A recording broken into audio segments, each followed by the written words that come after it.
আমি চাই ঘি দিয়েছি, কিন্তু গরম মশলা আমি এখন দিইনি। কারণ হলো আগে আমি যখন মশলাটা করি ওই মশলাটার সঙ্গে আমি গরম মশলা দিয়েছিলাম, তাই আমি এখন আর গরম মশলা দিইনি, শুধু ঘিটাই দিয়েছি। তোমাদের যদি মনে হয় দেবো গরম মশলা তাহলে আবার দিতেই পারো। আমার এটা হয়ে গেছে, এখন আমি নামিয়ে দিচ্ছি।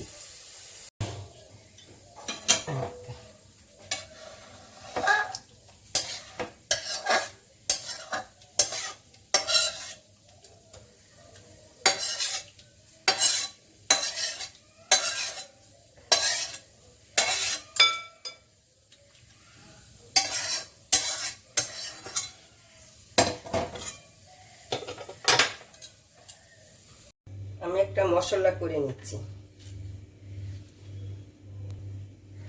এর মধ্যে আমি দিয়ে দিচ্ছি কয়েকটা যে বাদাম, আর দিয়ে দিচ্ছি ধনে, আর দারচিনি, এলাচ, লবঙ্গ। এগুলো আমি একটু হালকা করে একটু ভেজে নিচ্ছি। এখন এর মধ্যে আমি দিয়ে দিচ্ছি সাদা তিল। সাদা তিল খাওয়া খুব ভালো। আর দিয়ে দিচ্ছি নারকেল।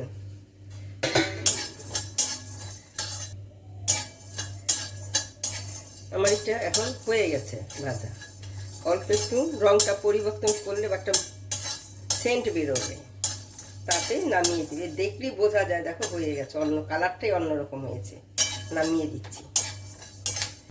এটাকে আমি মিক্সিতে পেস্ট করে নেব। আমার তেলটা গরম হয়েছে। এখন আমি কি করব, এই যে কোয়াশ আর এই যে আলু, তাকে আমি একটু ভেজে নিচ্ছি।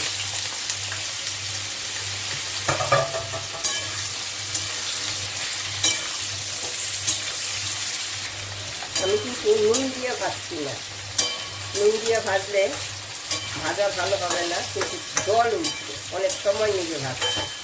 ওই জন্য আমি নুনটা দিইনি, পরে দেবো।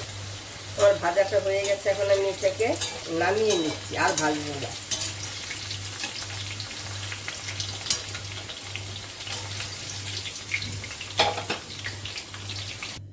আমার কোয়াশ আর আলুটা ভাজা হয়ে গেছে। ওই তেলে আমি এই যে জিরা ফোড়ন দিচ্ছি, আর দিচ্ছি তেজপাতা।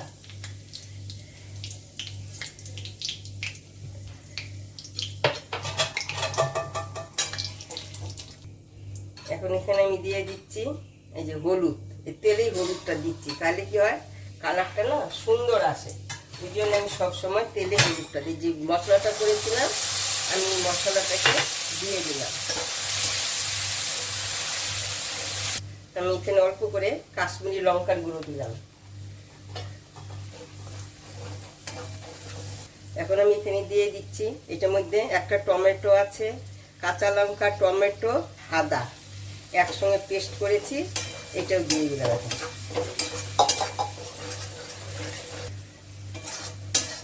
এই যে মশলা থেকে তেল ছেড়ে দিয়েছে। এখন আমি কি করব, এই যে যেগুলো ভেজে রেখেছিলাম কোয়াশ আর আলু, সেইটা আমি দিয়ে দিলাম। এইভাবে একবার করে তোমরা দেখবে, ভালো হয় কিন্তু খেতে। সবসময় সব তরকারি সবভাবে রান্না, একইভাবে রান্না করলে ভালো লাগে না। কোনো সময় একটু স্বাদটা পরিবর্তন করার জন্য তোমরা এইভাবে রান্না করবে। আমার কাছে তো দারুণ লাগে, তোমরা একবার করে দেখো। আমি নুন দিইনি, এখন আমি নুন দিচ্ছি, পরিমাণ মতন নুন দিলাম।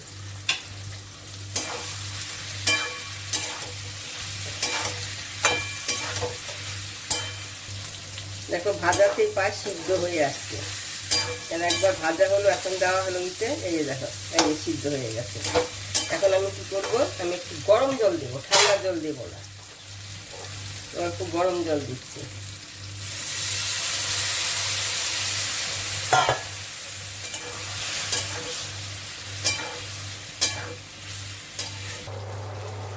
এই যে দেখো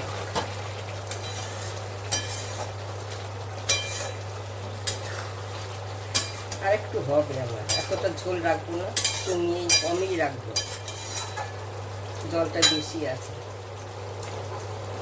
আমি এখানে অল্প চিনি দিচ্ছি।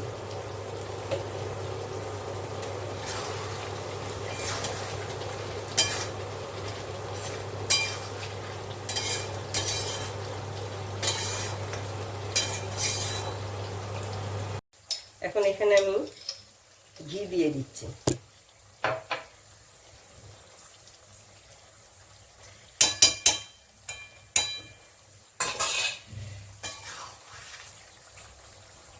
আমি গরম মশলা দেব না, কেন মশলা যখন করি তখন আমি গরম মশলা দিয়েছি, তাই আমি গরম মশলা দিইনি, ঘিটাই দিয়েছি।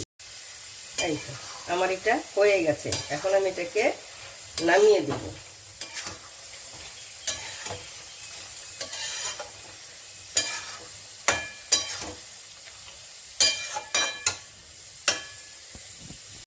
দেখো আমি যেভাবে বানিয়েছি তোমরা একবার হলো এটাকে বানাবে, বানিয়ে এইভাবে খেয়ে দেখবে কেমন হয়।